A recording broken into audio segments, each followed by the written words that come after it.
de Corintios, diría que es amor fraternal. Desde el inicio hasta el final, todo lo que expresa Pablo tiene que ver con amor entre hermanos. Todos los actos, todo lo que él habla a través de este capítulo tiene que ver con demostraciones muy grandes de amor. Este es uno de mis capítulos, diría yo, preferidos. Siempre me ha asombrado que en los evangelios, que en las cartas, sobre todo en las cartas, Pablo dedica siempre tiempo para hablar de las personas, para agradecer. Y esta es una de esas cartas y hay que ponerle atención. A veces tú le dices, él está agradeciendo a fulanito, pero hay que mirar más atrás de esas palabras y de verdad reflexionar de cuánto el cristianismo se convierte, sí, en una hermandad y en un deseo, como decía Pablo, ¿no? de saldar el amor que nos debemos unos a otros. Y esta es una carta realmente que exalta el amor fraternal que hay en la iglesia, que debe de haber en la iglesia de Jesús, ¿no? La iglesia de nuestro Señor Jesucristo. Mira, vamos a empezar ahí en 1 Corintios, capítulo 16, en el verso 1, leemos lo siguiente. Dice esta escritura, habla acerca de una colecta especial, del verso 1 al 4, dice: en cuanto a la colecta para los del pueblo santo, háganla según las instrucciones que di a las iglesias en la provincia de Galacia. Cuando tú te vas a los Hechos, al libro de los Hechos, de pronto vas a encontrar a un hombre que es mencionado como un profeta, que se llama Ágabo, en Hechos 11, 28. Él profetizó una gran hambruna, pero antes que sucediera esta es una hambruna que existió por ahí, más bien en el año 46, 47 después de Cristo. Entonces estaba en pleno apogeo la iglesia cristiana. Existe esta terrible hambruna que pega en las iglesias y sobre todo en la iglesia de Jerusalén. Entonces lo que hace Pablo estaba por las iglesias de Asia, Galacia, Éfeso, ¿te acuerdas? Corinto, toda esta parte de Asia Menor donde está Grecia. Estaba en esa zona. Pablo se entera de que los hermanos están pasando por un tiempo terrible y él anima a las iglesias. Les dice, bueno, hay que ser solidarios, son nuestros hermanos. Y despierta en ellos un sentido de, diría yo, de corresponsabilidad y de gratitud. La iglesia de Jerusalén era una iglesia que básicamente de ahí salió toda la misión. Todos los misioneros salieron de ahí y ellos conocían a Dios porque todo pasó en Jerusalén y los hermanos en Jerusalén enviaron mucha gente, salió para predicar, para hablar. Entonces Pablo en su corazón siente ese deseo de vamos a ser solidarios y anima a las iglesias, y muchas de las iglesias inclusive le pidieron a Pablo, ¿no? Leemos que los de Gálatas le pidieron a Pablo, yo quiero, ¿no? A otras les pidió, les rogó que participaran. Pero esto es importante porque lo que dice Pablo, ¿no? Es que Nunca las ofrendas fueron levantadas de manera obligatoria, sino siempre de un corazón agradecido, venían de un corazón realmente que entendía la situación en la que estaban pasando los hermanos. Mira cuál es el corazón del cristianismo, ¿no? Estás pasando un tiempo difícil, quiero estar cerca de ti y como pueda apoyarte, voy a hacerlo. Y esto es lo que Pablo estaba sembrando en la iglesia de Corinto. En los versos 2 al 4 dice: los domingos cada uno de ustedes debe apartar algo según lo que haya ganado y guardarlo para que cuando yo llegue no se tengan que hacer colectas. Y cuando yo llegue mandaré a Jerusalén a las personas que ustedes escojan, dándoles cartas para llevar la colecta hecha por ustedes. y si es conveniente que yo también vaya, irán conmigo. La forma en que Pablo sugiere se levante, sabes tú que la iglesia, los judíos se reunían específicamente para adorar a Dios los días sábados. Pero cuando viene la resurrección de nuestro Señor Jesús, resulta que resucita el primer día de la semana. Y los cristianos empezaron a hacer ese día y ellos le llamaron el día del Señor. En Apocalipsis capítulo 1 verso 10 se menciona el primer día de la semana como el día del Señor, el día en el que Él resucitó. Lees la historia y te das cuenta que todos los cristianos desde el inicio se empezaron a reunir el día domingo para adorar a Dios. Entonces, Pablo sugiere esto. Detrás de lo que él les dice, hay una idea de planeación y una idea de que suceda. A veces nosotros tenemos buenos deseos, pero los buenos deseos no van a pasar hasta que lo planeamos. Les decía el domingo acerca de nuestro plan 2020, ¿no? Si no hacemos un plan y aunque nos parezca descabellado, lo sentamos, lo planeamos y nos comprometemos, nunca vamos a tener un local, nunca vamos a tener un lugar, vamos a seguir deseándolo. Pablo dice, ¿quieres hacer que pase algo? Bueno, entonces vamos a hacerlo de esta manera, cada domingo, aparta. Si tú nunca, quiero decirte esto, si tú nunca has, y otra cosa que hablábamos el domingo es esto, acerca de las ofrendas, ¿te acuerdas, no? Los que estuvieron, tuvimos una enseñanza muy clara acerca de dónde está nuestro corazón, ¿no? Cuando Dios nos ha dado una riqueza y que el deseo de Dios es que la invertamos para salvar a las personas, ¿no? Y cuando hacemos esto, dice, van a tener su riqueza. Dios se encarga de nosotros. Y decía que el ejemplo de muchas iglesias donde se insiste en que se diezme. Y cuando las personas teniendo esta convicción lo hacen, son iglesias que empiezan a prosperar materialmente. Hay una respuesta para esto, ¿no? Porque cuando tú estás dándole a Dios tu corazón y realmente dices, y vengo a esto, ¿no? Dice, Pablo les decía que debían de apartar, y fíjate esa palabra, según lo que haya ganado. Siempre he explicado, cuando abordo estas escrituras, que los judíos sí tenían un entendimiento de la proporción que necesitaban darle a Dios. En muchos sentidos, ellos entendían que el diezmo, la 10ª parte, era algo que le pertenecía a Dios. Y de esta manera ellos entendían cuál es la proporción, pues esta, ¿no? La que aprendimos. Esta es una manera sana de empezar. Y los cristianos se vuelven más generosos cuando empiezan a partir de ahí. No solamente se vuelven más generosos, sino son más bendecidos por Dios.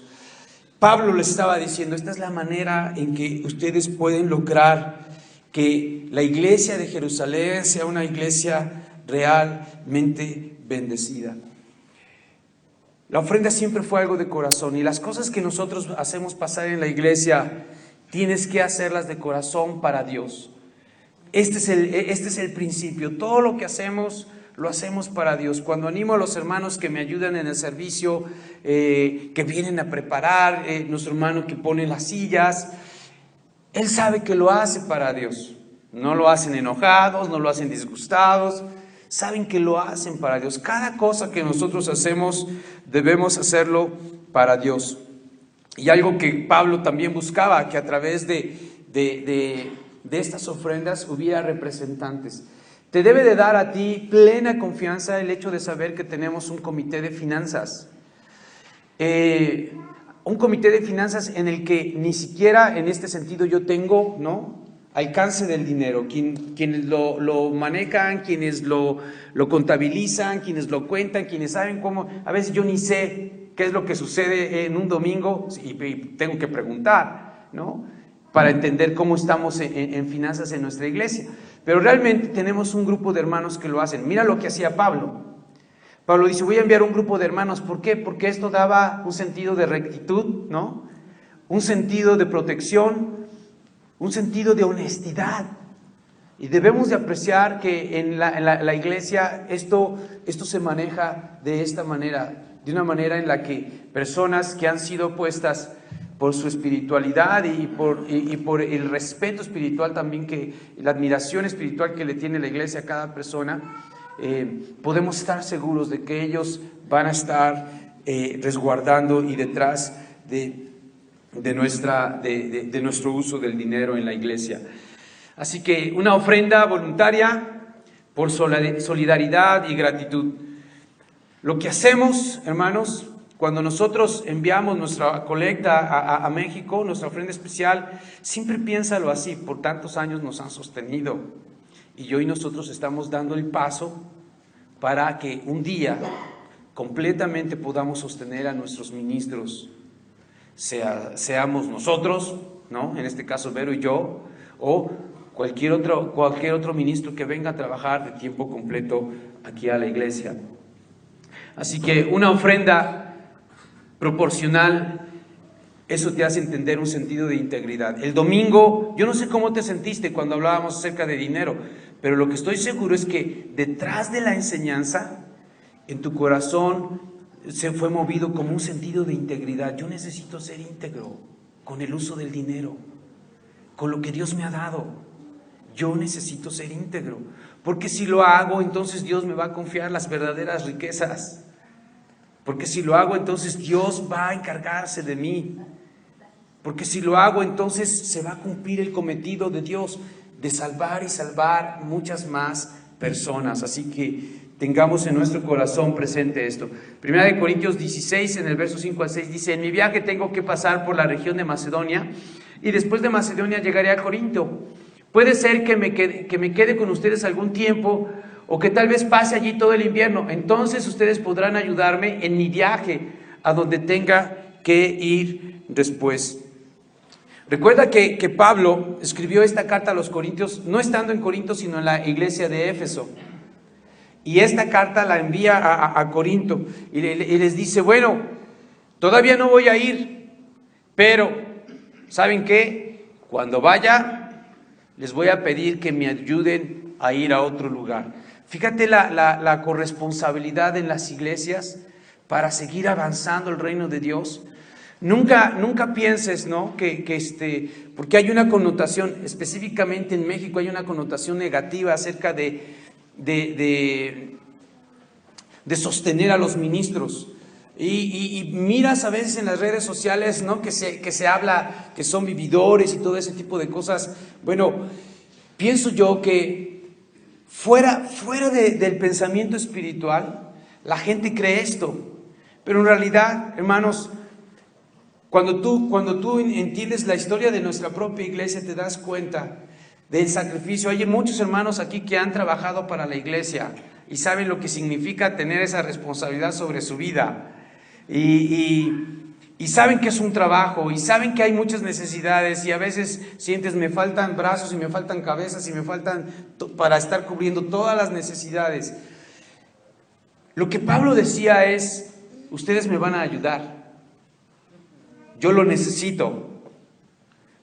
Les hace conciencia, ¿no?, de que son corresponsables en avanzar el reino de nuestro Dios.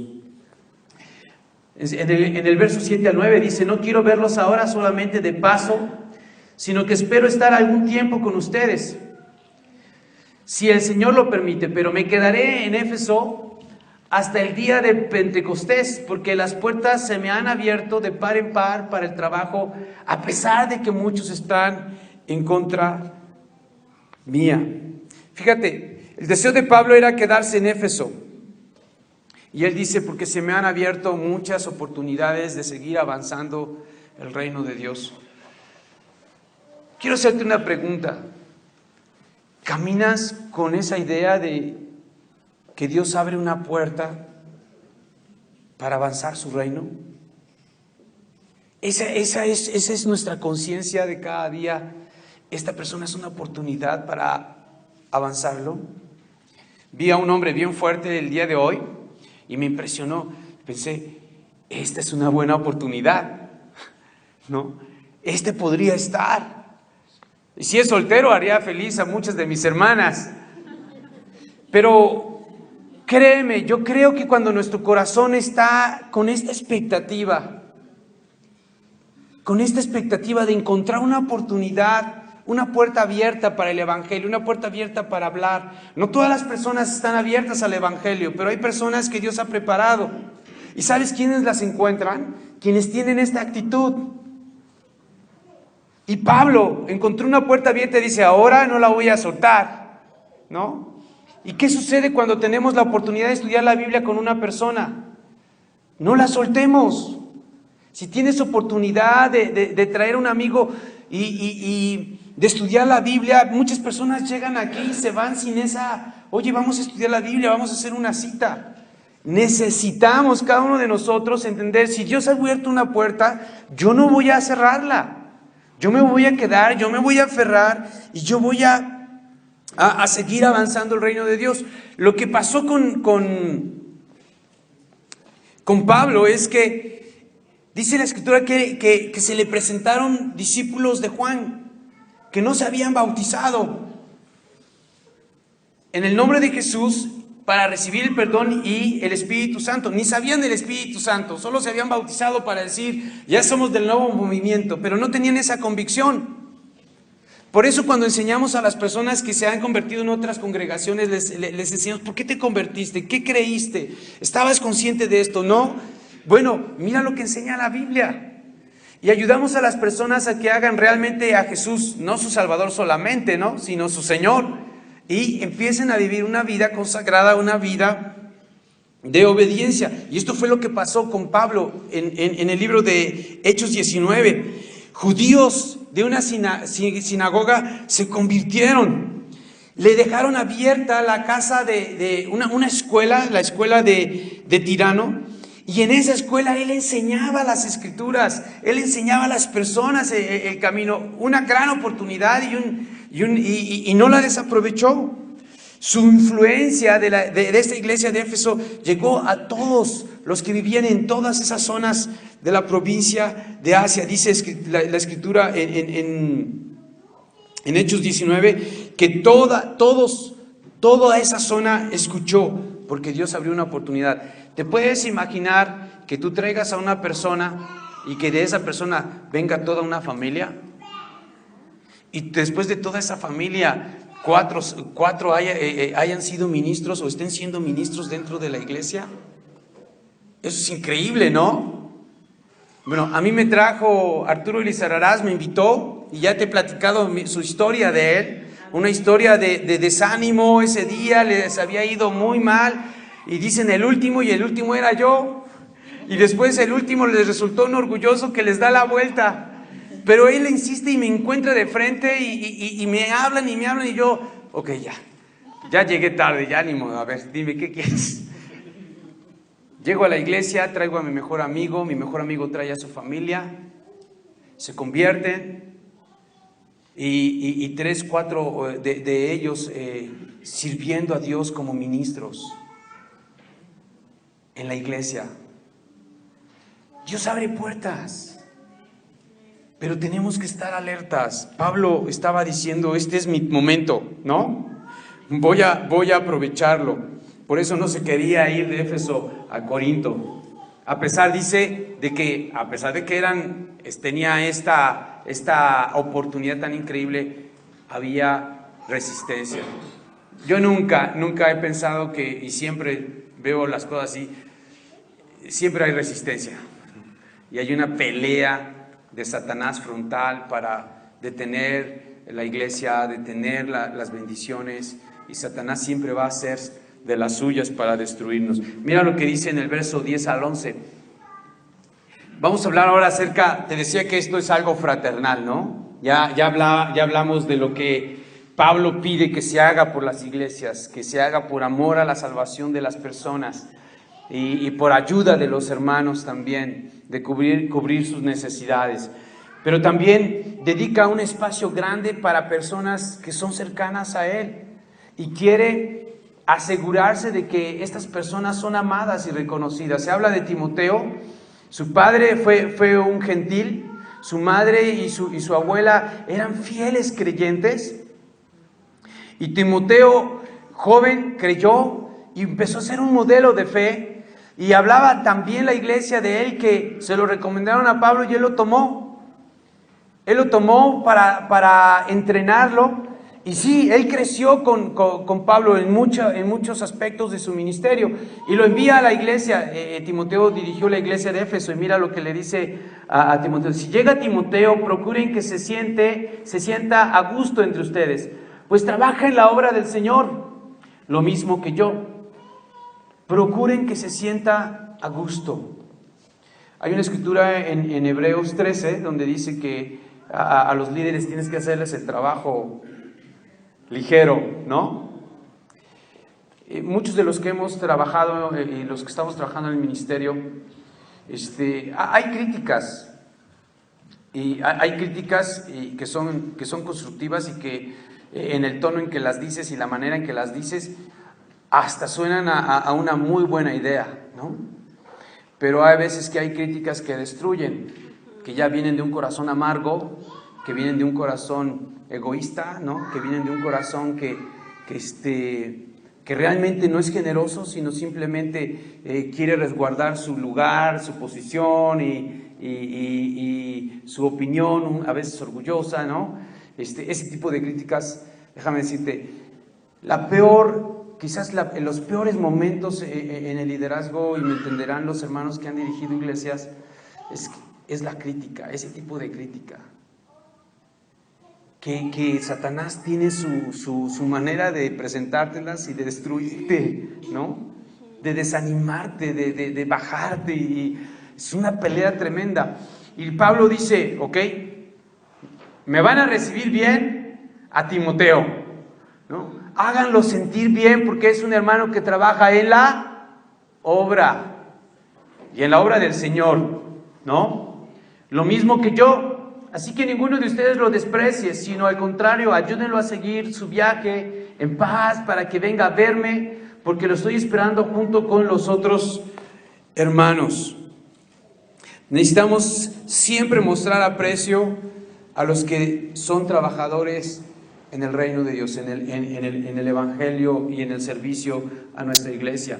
Dice, en cuanto a nuestro hermano Apolo, le rogué mucho que fuera con los hermanos a visitarlos a ustedes, pero por ahora no quiso ir. Lo haré cuando tenga oportunidad. Mira lo que le dice, yo le rogué a Apolo. No le ordené, no le dije, no, dice, yo le pedí, yo le rogué. Por el momento no quiso venir, pero ya lo hará cuando tenga su momento, ¿no? Apolo era un judío muy elocuente, convertido en Éfeso. Ya había visitado Corinto. ¿Se acuerdan que cuando uno dice que soy de Apolos, soy de Pablo? Entonces él ya sabía de Corinto, ya lo conocían como un hombre letrado, un hombre elocuente, un hombre que tenía carisma. Ese era el liderazgo de Apolo, ¿no? Pero él pide él les dice, bueno, Apolo ya le he pedido, los va a volver a visitar, pero por el momento no puede. En el verso 12 dice, en cuanto al hermano Apolo, bueno, ese es el verso, dice, hermanos, ustedes saben que la familia de Estéfanas fue la primera que en la región de Acaya se convirtió al evangelio. Levántense quienes se convirtieron en el primer año aquí en la iglesia. Aquí en la iglesia, Querétaro. Tenemos 2. En el segundo año, tercero. ¡Ay, ya se te pasó! Ahí está Nico. Bueno, un aplauso para nuestras hermanas.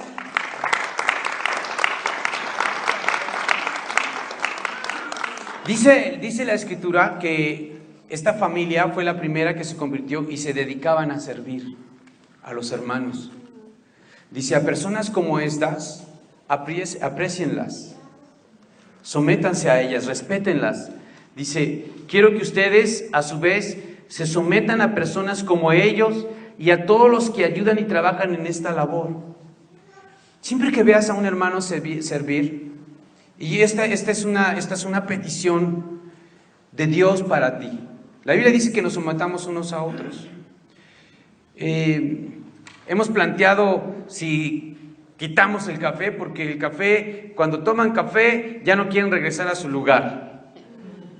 Y estamos queriendo cantar y mucho ruido. Y ya le dijimos a nuestros edecanes, nuestras hermanas lindas, gentiles, que con una sonrisa te digan, pásale a tu lugar, ¿no? Ya nos están llamando, vamos a sentarnos así, ¿no? Espero que sea con miel y con ojos pispiretos, amorosos, ¿no, hermanas?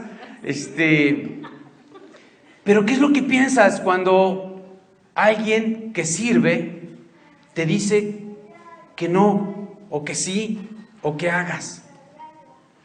Una regla, y vamos a empezar a hablar de reglas, porque si no entendemos las reglas, y quizás sea bueno, quizás el domingo traerles todo el cúmulo de reglas que vamos a tener en el salón, que las hemos tenido ya y que las hemos practicado en algún tiempo, pero es necesario volver a recordarlas. Hay una regla, no se pueden estacionar frente a la puerta. Este es un lugar público. Y tenemos un auditorio de casi 200 personas. Si tuviéramos un incendio, algo, no sé, una calamidad, y intentamos salir todos por ahí, sería difícil. Tienes que liberar la puerta. Y si tú ves que alguien se estaciona, tú tienes la autoridad y la responsabilidad de decir, hermano, amigo, sabes que no te puedes estacionar aquí porque esta es la salida. Protección Civil lo exige, ¿no? Esa es una. Yo entiendo, hermanos, que la situación económica en la iglesia y en muchas de sus vidas es bien difícil. Pero tienes que entender que el fin que tenemos en la iglesia es un fin espiritual. ¿Estás de acuerdo? Y que es increíble, los hermanos tienen buen corazón y te van a comprar las cosas que tú traes. Pero si nosotros ponemos puestos aquí dentro, entonces se convierte en la tienda Sidea, ¿no? ¿Y a qué horas abren?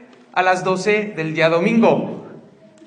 ¿Quieres ir por lo que necesitas? Ahí, a esa hora. No suena a chiste, pero tienes que entender, ¿no? Que aún personas que entran con un trasfondo religioso más estricto que el nuestro, se escandalizan y dicen, ¿cómo permiten? Ay, no, mejor me voy. Y yo sé, hermanos, que en nuestro corazón, en nadie de nuestra iglesia hay una actitud de crítica y de desprecio porque tú compras. No, es más, hasta uno siente el deseo de hacerlo, ¿no? De vender, de comprar. Pero la iglesia no tiene ese fin, este lugar no tiene ese fin. Otra cosa, nuestro local es subarrendado. Y no podemos nosotros, nuestra institución, nuestra iglesia, no es una institución con fines de lucro. Si vendemos algo, entonces estamos queriendo lucrar. Cuando nosotros lo hacemos para la ofrenda, eso cambia completamente. Porque no es para nosotros, es para una colecta. Y es algo permitido. Más sin embargo, no es para propósitos personales. La última que te quiero decir, y que vamos a hablar el domingo más abiertamente, es, no podemos vender aquí. Si tú quieres traer algo, mira, vamos a hacerlo, pero tienes que hacerlo fuera del salón. Y tienes que pensar, tenemos una hermana que nos ha enseñado qué es humildad y que de verdad que es tener un corazón sin tener ningún problema y pensar que sea algo personal, ¿no? Estábamos en el MENA, en el salón, en el Club de Leones, y ella terminaba el servicio y salía, había estado en su servicio, y salía y ponía sus productos, y saliendo del salón, en el estacionamiento, ella vendía y libremente, y los hermanos alegremente ahí comían y ahí se quedaban, ¿no? Eso es lo que necesitamos usar. Por disposición y las reglas de este salón, aunque algunas de estas son consideradas por nosotros ya desde antes. Pero bueno, ¿qué te pido? Entonces, que lo atiendas de corazón, no es algo personal y tú lo sabes, muchos de nosotros, y si tú quieres vender algo personalmente, eso sí es algo que tú puedes hacer y que haces, ¿no? Platicas, hoy estoy vendiendo esto, te gustaría, la próxima reunión te lo traigo como un encargo, ahí está, pero no porque pones aquí, ¿no? un puesto y andas ahí repartiendo y te preguntan precios aquí. No está bien, por Dios, por nuestros amigos, por la iglesia y por las reglas de este lugar. ¿Estamos? ¿Ninguna cosa mala? ¿Actitud? Bueno, conste, yo no sé. Entonces, debemos de apreciar a los hermanos que se acercan a nosotros, a darnos una recomendación. Si tú ves que alguien es una decán y viene y te dice, aprécialo, agradécelo, hermana, gracias. Claro que sí, gentil, amable, somos cristianos. ¿Me explico? Dice Pablo, aprecien a la familia de Estéfanas, ¿no? Porque ellos sirven, sométanse a ellos y apóyenlos, porque ellos ayudan en el servicio a nuestro Señor.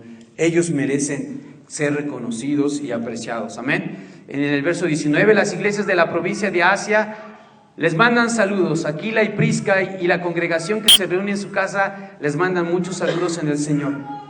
Yo quiero animarte a que tú tomes iniciativa de decir, yo quisiera tener una reunión en mi casa. Y la planees. Y quizás un viernes digas, invité a varios amigos, a varios hermanos, vamos a tener una reunión en mi casa. Esas son las iglesias casa. Si estás en una colonia lejana, quiero animar a los de San Juan, quiero animar a los hermanos de Tequis. Ellos han abierto su casa, ¿no? Ya mi auto está dando muchos problemas y yo no puedo viajar allá sin auto, porque tengo que ir y volver. Pero ellos han abierto su casa y invitan personas. Yo ya he estado, mi esposa estuvo en una reunión allá en Tequisquiapan de casi 16 personas ahí en la sala. Si tú abres un lugar así en tu casa, hermano, si es jueves, si es viernes, si es sábado, ¿no? Cuenta conmigo. Y después te entreno para que tú te quedes ahí, ¿no? Pero hagamos de nuestro hogar un lugar para convertir personas, un lugar para iniciar nuestra iglesia, un lugar para cuidar de las personas. Sería increíble que esto pasara en nuestra iglesia como un plan para cuidar a los santos, amén. Reciban saludos a todos los hermanos, salúdense unos a otros con un beso santo. Esto era una práctica dentro de la iglesia. En algún momento he platicado acerca de esto. Los esposos que no son cristianos o las esposas que no son cristianas, cuando ven a su esposa, a su esposo aquí y que se saludan de besos, se sienten incómodos, ¿no? Porque en el mundo tiene una connotación a veces diferente, ¿no? Como de cercanía así con intenciones. En la iglesia no, en la iglesia es un beso santo. En la iglesia, hermanos, yo conocí y aprendí a tratar a las hermanas en la iglesia de manera santa y respetuosa. En la iglesia me quité todo prejuicio, ¿no? de interés, como es en el mundo. En el mundo estás pensando todo el tiempo que estás buscando a alguien o te están buscando a ti y a veces pones límites o a veces te quieres aprovechar. En la iglesia no es así. En la iglesia somos santos en nuestro trato unos con otros y con los límites que deben de existir. Los hermanos hombres deben de guardar una distancia. Si tú eres casado, hermano, no abraces a las hermanas tanto. Ten una distancia considerable. Los solteros entre ustedes, una relación de respeto, de amor y de santidad. Eso es lo que en la iglesia queremos que haya. En 1 Corintios 1, el 16 al 21, 24 termina diciendo: yo, Pablo, les escribo a ustedes este saludo de mi puño y letra. Si alguien no ama al Señor, que caiga sobre él la maldición de Dios. Señor nuestro, ven. Que el Señor Jesús derrame su gracia sobre ustedes. Mi amor está siempre con ustedes en Cristo Jesús. Qué increíbles palabras. Lo que Pablo dice, que escribo de mi puño y letra, debes de saber que en el tiempo de Jesús, habrás escuchado hace unos años, ¿no? Que se manejó que había el evangelio de Judas y todo el mundo... Bueno, déjame decirte, no solamente había el evangelio de Judas, ¿no? El evangelio de María, de Magdalena, el Apocalipsis de Pedro, un montón de libros que fueron escritos por personas que no eran los apóstoles. O sea, se quisieron colgar la medalla, ¿no? Le pongo Pedro para que salga y vaya a la iglesia. Pero el Espíritu de Dios inspiró a la iglesia en el primer siglo a empezar a entender y a distinguir las cartas. De repente había cartas que decían, esto no me suena espiritual, ¿no? Y los hermanos empezaron a darse cuenta de que sí, que eran cartas apócrifas, cartas pseudoepigráficas, personas que se ponían en ese nombre de los hermanos reconocidos, apóstoles principalmente, y escribían esas cartas de sus pensamientos, de sus intenciones, de sus experiencias, ¿no? Y circulaban de esa manera. Pero cuando Pablo dice, de mi puño y letra, ¿no? Él estaba atestiguando de que su carta no era una carta pirata. Era fiel, ¿no? Era digna. Hay una palabra que habrás escuchado, se llama Maranata, la versión textual de esta escritura dice, cuando dice Señor nuestro ven, eso es lo que quiere decir Maranata. Y los cristianos en el primer siglo tenían esa palabra como una práctica de decirle a Dios, ven pronto, ¿no? Ya queremos estar contigo, ya deseamos estar allá en el cielo. Y Pablo, es interesante que Pablo ore porque caiga sobre la maldición sobre personas que predicaran otro evangelio o que se apartaran dentro de la iglesia, y pensarla como maldición. Es interesante también en el lenguaje original que maldición significa ser apartado de las bendiciones de Dios, no que Dios tenga una intención de ajusticiar, sino más bien apartarse. Si tu hijo se aparta, luego tengo pláticas con mis hijos, digo, el día que ustedes quieran hacer lo suyo y se aparten, van a saber lo que era que un padre te cubriera, que un padre te vistiera, que un padre te alimentara, que un padre te animara, que un padre, todas las bendiciones que hay dentro del hogar. En términos bíblicos, podríamos decir que una persona maldita sería un joven que se apartó de su casa y ahora carece de las bendiciones de su hogar. Entonces Pablo decía, bueno, que todas esas bendiciones sean detenidas, ¿no? Y que la gente bajo esto aprenda y ojalá esto sea un punto de inflexión para que regresen a Dios. Y el amor y la expresión de Pablo es increíble. Te decía, esta es una carta, sin duda una carta de mucho amor por la iglesia, de mucho amor fraternal, de algo que tiene que despertar en ti también un deseo de verdad de tener un amor fraternal. Yo te pregunto a ti, ¿cómo vives el amor fraternal en la iglesia? ¿Cómo lo vives? ¿Quitas todo obstáculo? ¿Quitas toda crítica? ¿Quitas toda indisposición? ¿De verdad quieres someterte? ¿De verdad quieres amar? ¿De verdad quieres ser afectivo? Hermanos, también es una invitación para nosotros, ¿no? Vivamos el amor fraternal como Corintios 16 y de verdad seamos personas que sacrifican, seamos personas que aprecian, seamos personas que dan, seamos personas que hospedan en su casa, ¿no? Reuniones de la iglesia y que sueñan con que ahí en su misma casa nazca una iglesia. Necesitamos soñar de esta manera porque la iglesia es la única manera en que crece, ¿no? Cuando tú tienes el deseo de que Dios siga y abra puertas ahí donde estás. Vamos a terminar con una oración.